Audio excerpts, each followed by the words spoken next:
अस्सलाम वालेकुम नाज़रीन। ड्रामा सीरियल कलंदर आखिरकार अपने अंजाम को पहुंचा और इख्तिताम को भी। और जैसे कि हमारी प्रेडिक्शन थी पिछले एक साल से, तो वही कुछ हुआ। तबरेज के वालिदैन और जूही, जो कि तबरेज के चले जाने के बाद बल्कि ये घर छोड़ जाने के बाद भी बिल्कुल नहीं सुधरे थे। शफक, जिसके शोहर का एक्सीडेंट हुआ और वो वहीं पर मर गया। तभी उर्फी यहाँ पर अपनी माँ बहन की बातें सुन लेता है। जब भी तो उसे मालूम हुआ कि शफक के शोहर का इंतकाल हो गया, जिसके बाद ये खबर सुनना थी और माँ ने अपनी आंखों से देखना था। तो उर्फी की वालदा बल्कि सभी को गुस्सा आ जाता है कि उर्फी वहाँ पर चला कैसे गया। इसका मतलब पहले से राब्ते थे। अब असल में इसका मतलब तो यही था कि ये तीनों अभी भी नहीं सुधरे। ये तो बस अल्लाह ताला की तरफ से एक ढीली होती है कि ए बंदा सुधर जा। लेकिन अब जब ये नहीं सुधरे तो इन पर एक और आजमाइश आन पड़ी। जूही की वालदा, जिन्हें ये मालूम हो गया कि मेरी बेटी का टाका जुड़ा हुआ था किसी से, और फिर वालिद को भी इल्म हो जाता है। उर्फी तो कहता था ये सब कुछ, मगर ये दोनों माँ बाप ही नहीं मानते थे। जबकि दूसरी जानिब तबरेज अब एक अलग घर में रहता है, दुर्योधन को वहीं पर रखता है। ना वो अपने ससुर के घर रहा और ना ही अपने माँ बाप के घर, क्योंकि सुम्बुल तो इंतकाल कर गई। मगर ऐसे में सुम्बुल के वालिद ने अपनी बेटी की याद में उसके लिए हॉस्पिटल जरूर बनवाया, जिसके सारे इंतजामात और सब कुछ यही तबरेज ही देखता है। आज इस सुम्बुल हॉस्पिटल का इफ्तिताह था, तो तभी उसका वालिद आया। तो आकर वो फूलों का दस्ता दुर्योधन को ही पेश करता है। अब यूं ही कुछ वक्त बीता तो तबरेज और दुर्योधन यहाँ आते हैं, और वो भी उर्फी की खुशी मनाने। उर्फी को ले जाकर वो शफक के रिश्ते की बात पक्की करते हैं, जैसे कि हमने आपको पिछली एपिसोड की प्रेडिक्शन वीडियो में बताया था। दुर्योधन मिठाई खिलाते हुए शफक की वालदा को मुबारकबाद भी देती है और कहती है कि शफक अब हमारी हुई, बहुत जल्द निकाह के लिए भी हम चची जान और चचा जान के साथ आएंगे। ये बात सुनकर तो वो परेशान हो गए कि वो मानेंगे कैसे, वो तो नहीं मानेंगे। तो तबरेज उन्हें तसल्ली देता है कि हम दोनों मना लेंगे। अब इधर यहाँ पर तो सारी खुशियाँ मनाई जा रही हैं, मगर जिन्होंने फसाद मचाए अब वो पकड़ में आने वाले हैं।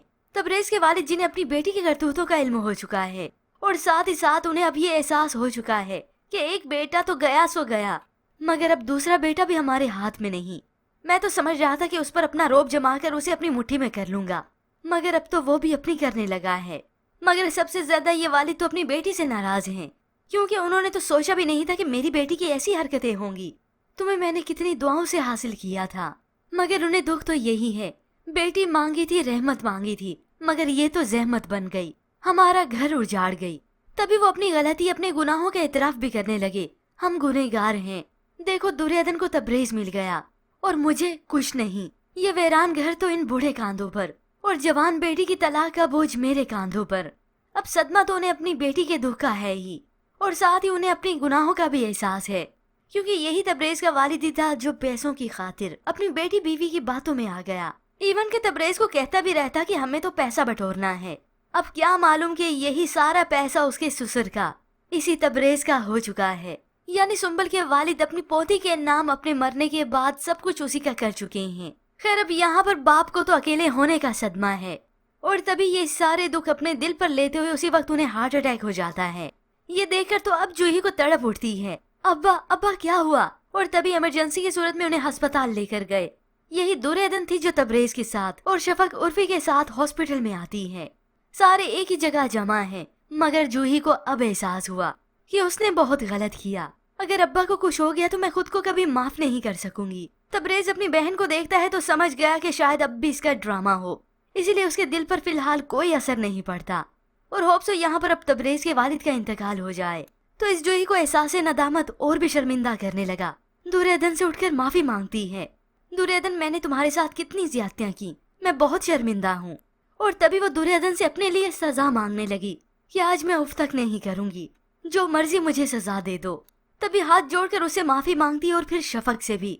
अब जूही को एहसास हुआ कि उसने इसी की वजह से सब कुछ सहा और कितनी अजियतें झेली। तभी जूही उससे कहने लगी कि मेरी गलती है, मेरी वजह से ये सब कुछ हुआ, तुम आज मुझे क्या माफ कर सकती हो। तभी शफक भी उसे कह देती है कि उसकी गलती नहीं थी, गलती तो उसकी खुद की भी थी कि उसने क्यों एतबार किया, इसकी बातों में क्यों आ गई वो। मुझे अपने शोहर पर एतबार करना चाहिए था, दुर्योधन पर करना चाहिए था। तभी जूही उसकी बातों को रद्द करने लगी। नहीं शफक नहीं, ये सब कुछ करने वाली मैं ही तो थी, मेरी वजह से ये सब कुछ हुआ, ये फसाद बर्पा हुए, मैं ही तो थी सबके पीछे। अब होप सो व्यूअर्स, यहाँ पर तमाम फसाद बर्पा करने वालों को अच्छे से समझ आ गई है कि जो उन्होंने फसाद बर्पा किए वो बेसुध रहे। जिन्होंने मिलना था, एक होना था, वो तो एक हो के रहे, चाहे हालात जो भी आए, आजमाइशें जैसी भी आईं। اور اس طرح سے ویورز اس ڈرامہ سیریل کی ہیپی دی اینڈنگ ہو جاتی ہے.